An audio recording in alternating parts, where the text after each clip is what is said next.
Alright, ladies and gentlemen, welcome back to the channel.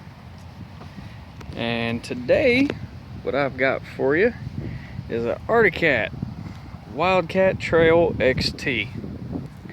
Now, these, if you don't know, these are a 700cc side-by-side. And it's meant to directly compete with the Polaris Razors.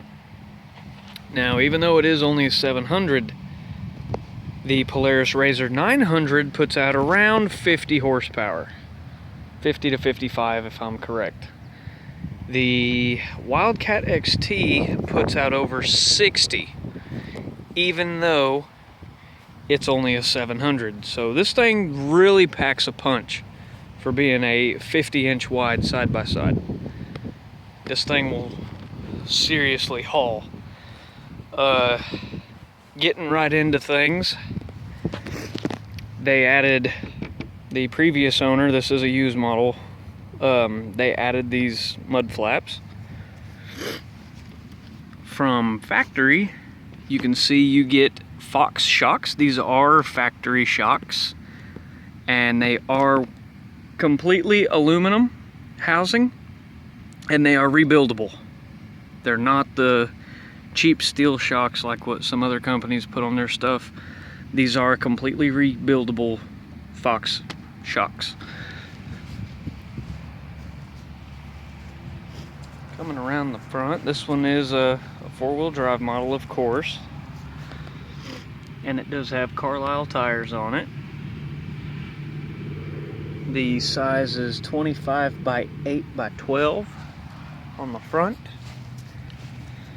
and they're 25 by 10 by 12 on the rear, and they've still got plenty of life left in them.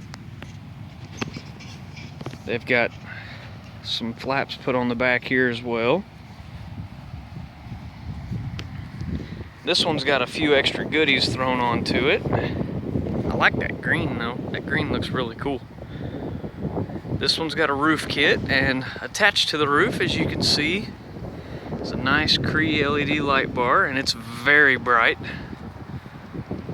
And a little antenna there. I'll show you what that goes to here in just a second. It's got the windshield kit. You can see it's starting to rain on me. What I like is, from factory, it is not an option. This is standard. You actually get half doors as standard with these. And they open up by swinging down. It's a little different. Instead of swinging straight out, you can open your door in a little tighter space there. But hopping into the cockpit here, you'll see, if you ever ride one, you'll notice the steering wheel's a little bit smaller, but don't let that deter you, because even though these don't come with power steering, you don't really need it. These things steer very smooth, and the steering wheel on this one is adjustable. Got your adjustment right there. This may look like a drift knob, but that's actually just a oh shit handle for your partner in crime.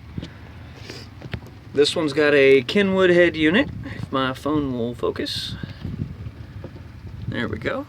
It's got a Kenwood head unit, or radio, and it's got Pioneer speakers. It sounds good. Now, that antenna doesn't just go to this. Just in case you need to talk to your buddies while you're in the mountain, it has a Kenwood CB as well. And it's really starting to rain on me now. Okay, I'm gonna turn the key here. There's the button for your light, your lockouts for your four-wheel drive and two-wheel drive, your lights, regular headlights and high beams. The heads-up display on this model shows you've got your odometer reading here. You push this button and it'll change your readout across the bottom. Right now it's on fuel.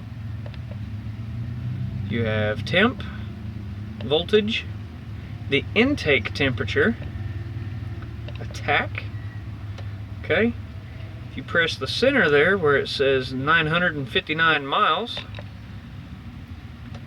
you actually have a TAC 1, or a tripometer, sorry. Second trip. It's got 119.3 hours. And a radio, or a clock. RPM readout. And if you press the button to the left, it's sitting at miles per hour right now because we're not moving. You can either put a clock there, RPMs. So you can basically program that to do whatever you need it to do. But as far as the windshield goes, I'm getting wet. You've got vents that open up on either side. You've got a little air vent right there. A rear view. You've got a pocket for your information and stuff that's right here. But let's go ahead and fire this bad boy up and see what she sounds like. Purrs like a kitten. Look at that. I'll go ahead and step back out into the rain for a second. Even wet, this thing looks sexy. I don't know. Maybe it's just me. I really like that green color on this thing. Everybody wants their stuff in red and orange, and I like the green. This is another little add-on I didn't mention to you before. Got these little straps here, and it's a closable trunk with a fire extinguisher in it. That way you ain't losing any of your stuff, and it's very, very secure. I mean, it's the liner, the bar that goes around the inside is held in by these clamps. That bar is made of steel, so, and them clamps are metal as well, so it's definitely not going to go anywhere. I thought that was pretty nifty. I like that.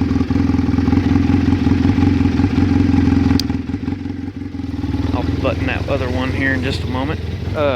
If you're interested in this particular bike, or excuse me, side-by-side, you can find it at pioneermotorcycles.com, and I will leave a link in my description at the bottom. If you enjoyed this video, please like and subscribe. I'd really appreciate it. And I'm going to carry this thing back around. Y'all have a blessed day.